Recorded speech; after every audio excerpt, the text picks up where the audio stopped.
Well, good afternoon, my beloved. This is your girl, Sharon, once again from my front seat. And here I am giving God all praise, honor, and glory for what? For a brand new day. It is Saturday. I believe this is is it the 8th of December or somewhere in there? Okay, so I'm here, and normally I do not post from my front seat on Saturday, but I'm doing it today. So as you all know, I've been watching these mukbang channels, right?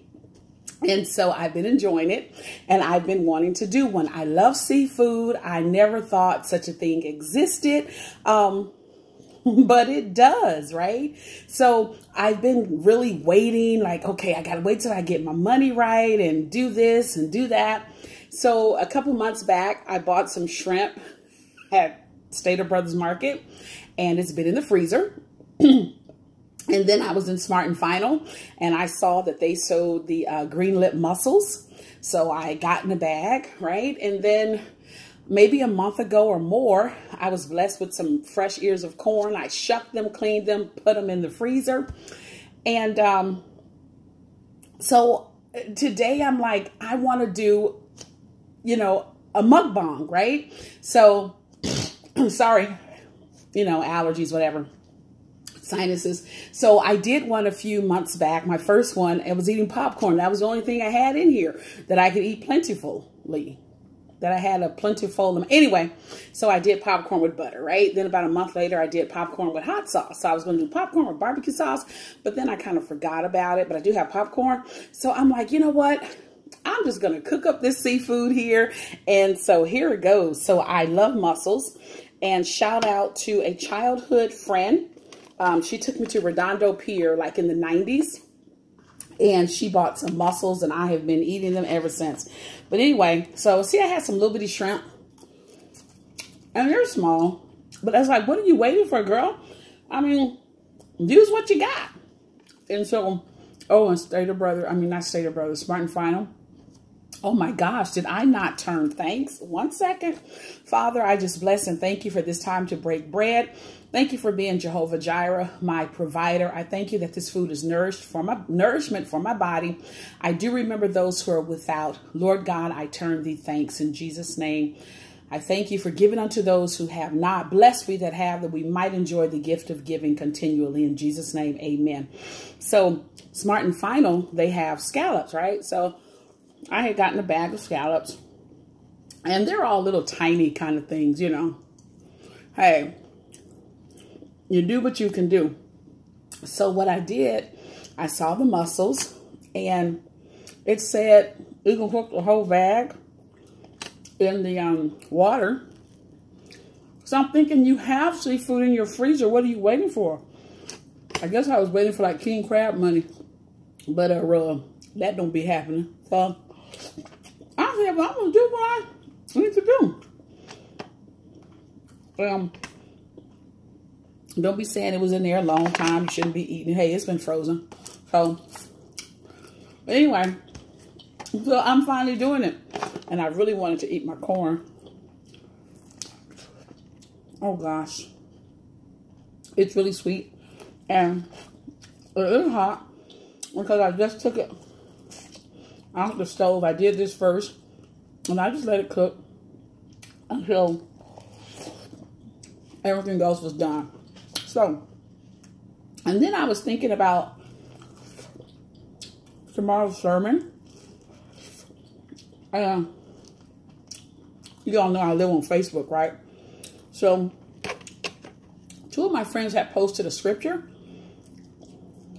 the other day, and it really resonated with my spirit. So I'm just I was studying, thinking about it. I think that may be someplace good to come from tomorrow. So anyhow, it's Isaiah chapter 29, verse 13.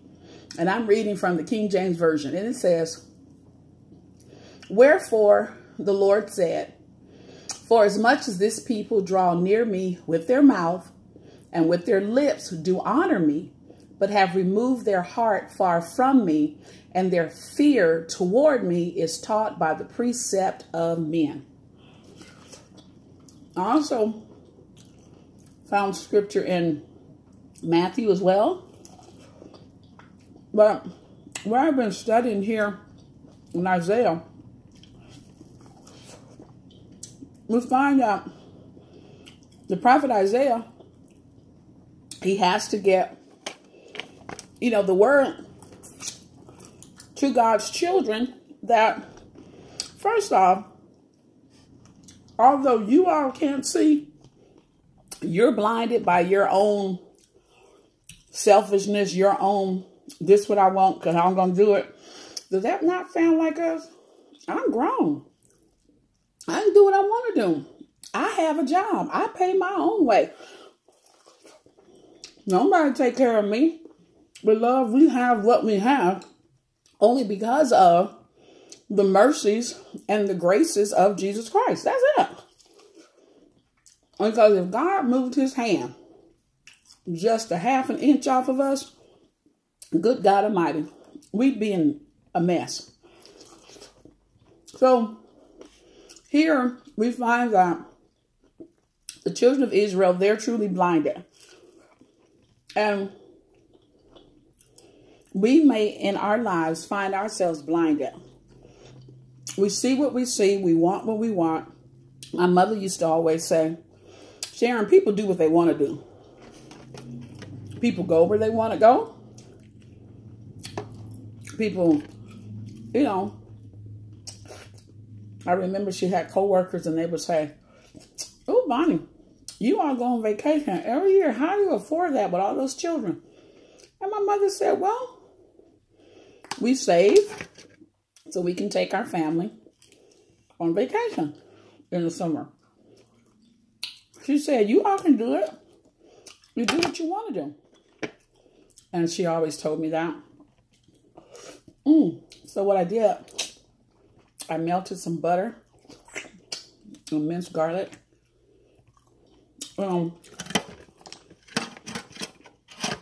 Yeah, I'm using just the camera off my cell phone. I mean, the way I see it, a cell phone costs so much. Why not use that camera? So, anyway, here what we find, that the prophet Isaiah, he has to get the message to the people. He has to let them know God is on to you. And beloved, God is on to us. We go to the gas station on Saturday and spend $30, $40, $50 to fill up our tank. Well, you need gas, right? Okay. We go to the car wash. And before we leave the car wash, we spent $30. Because although we get the $19.99 car wash, we buy a few air fresheners. And then we buy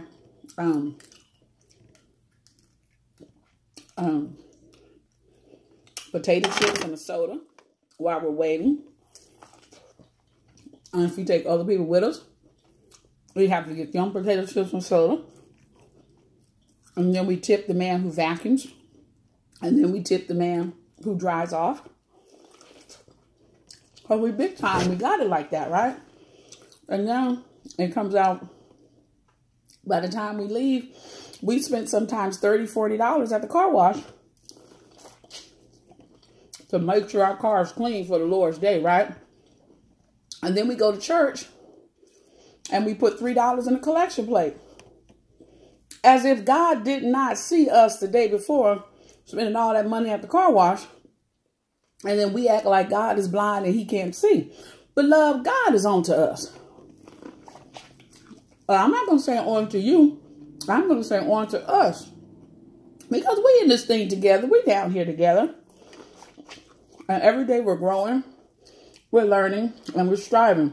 So, what we find here with this verse, the prophet, he has to condemn his own people. And he's needing to put them in their place, letting them know that God knows what you're doing. Yes, your lips say, God is.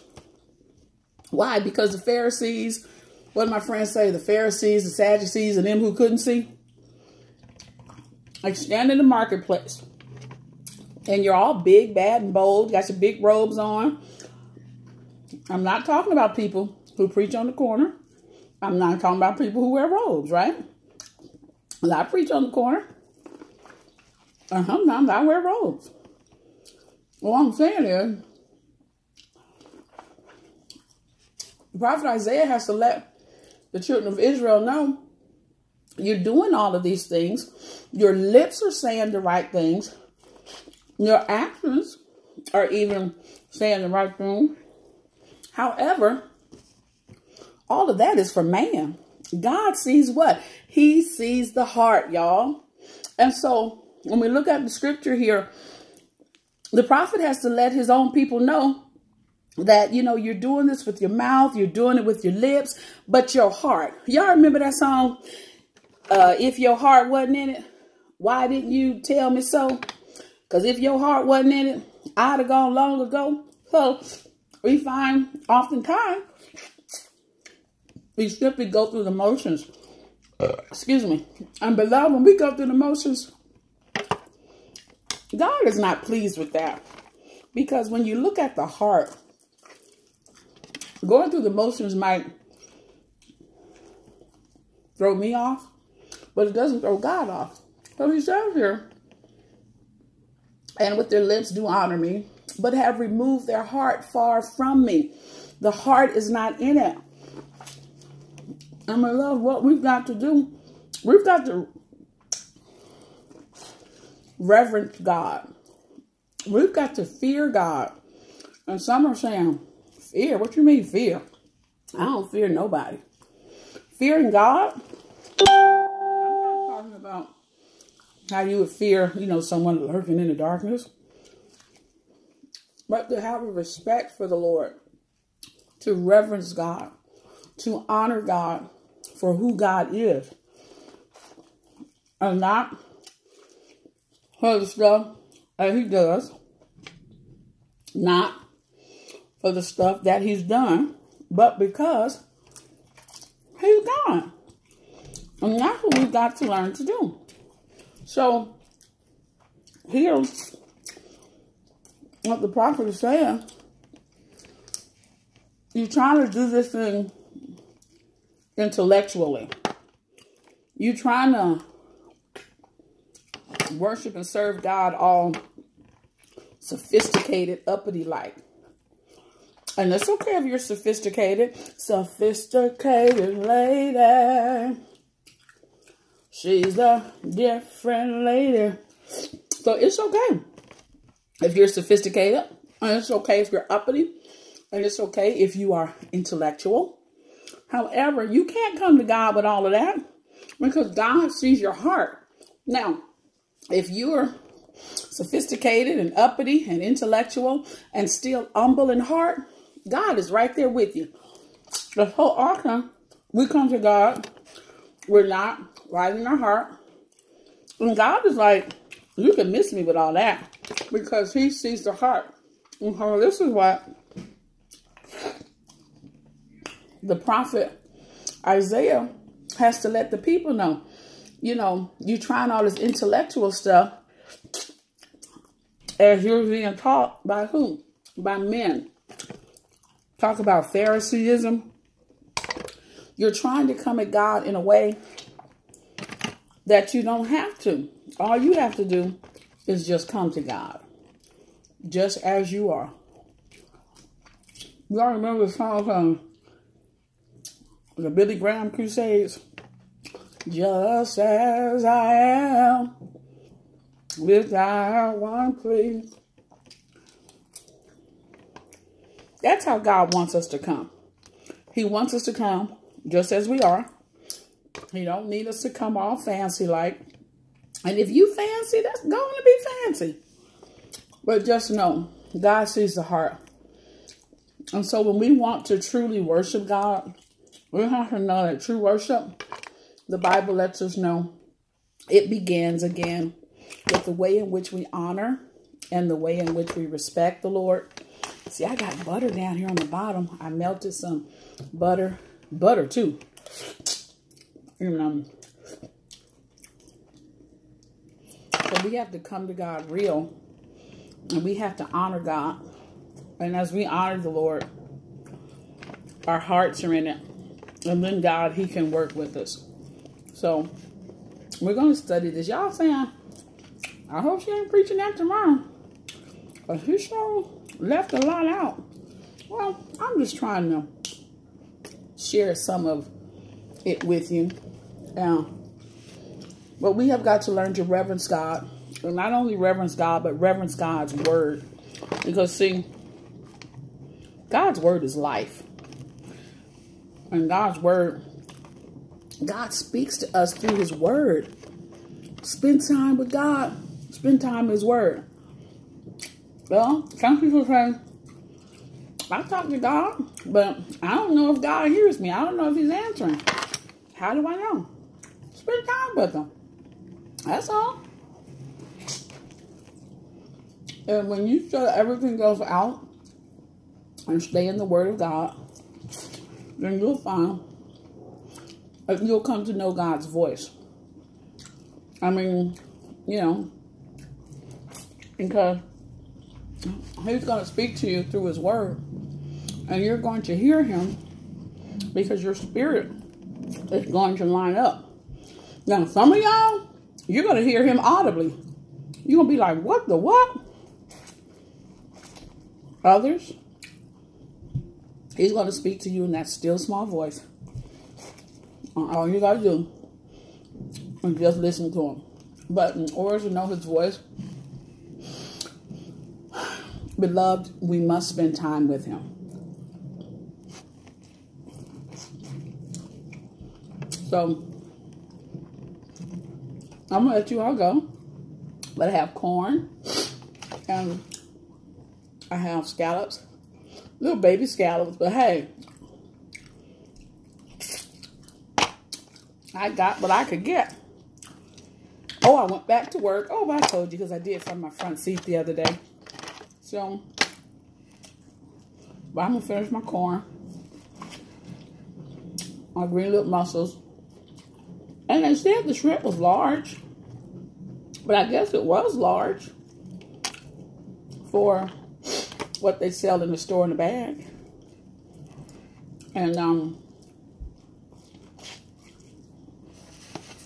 let's see.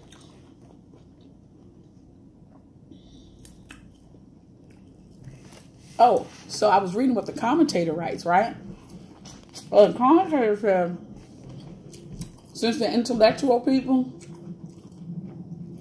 or those on that upper echelon, if you will, and I'm not talking about people you on the upper echelon, but it says, since the intellectual leaders of Israel would not follow the Lord, the commentator writes, then the deaf, the blind, the meek, and the poor, i.e., example, the Gentiles, shall rejoice in him. See, there's always going to be somebody who's going to follow after the Lord. And sometimes we're too good for our own good. Sometimes we think we got it going on. Is it like north going 90? Or 90 going north? No. We got it going on. Yeah, like north going 90. So I guess Highway 90 run north. I don't know. But anyway, sometimes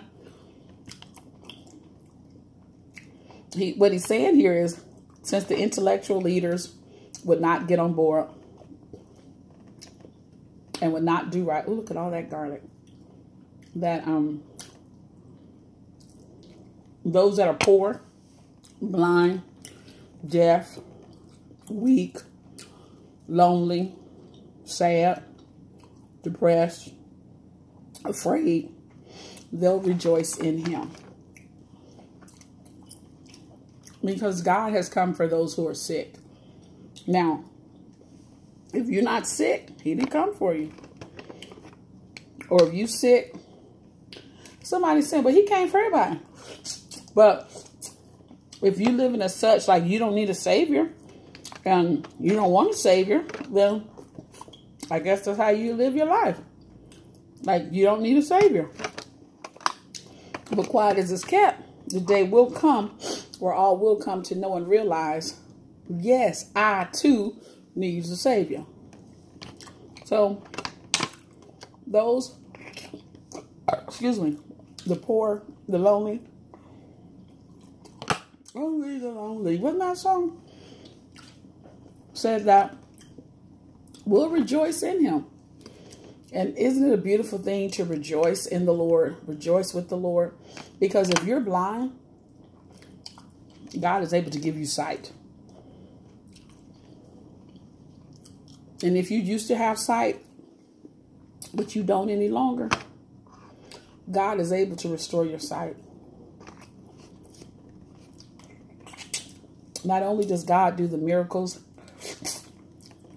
in the natural, he does it in the spiritual as well. And so we've got to get on board. And we've got to let God do it for us. He wants to. If you're unable to hear, he'll restore your hearing. God will remove the dull off of our ears. God will remove the scale off of our eyes. Yes, he will. So, it's your girl Sharon on a Saturday night mukbang from my front seat, or slash from my front seat mukbang, such as it is. And I can't be like anyone else, just who God has called me to be. So I have a few things to do to get ready for tomorrow. And this your girl Sharon. I'm out, y'all. Deuces.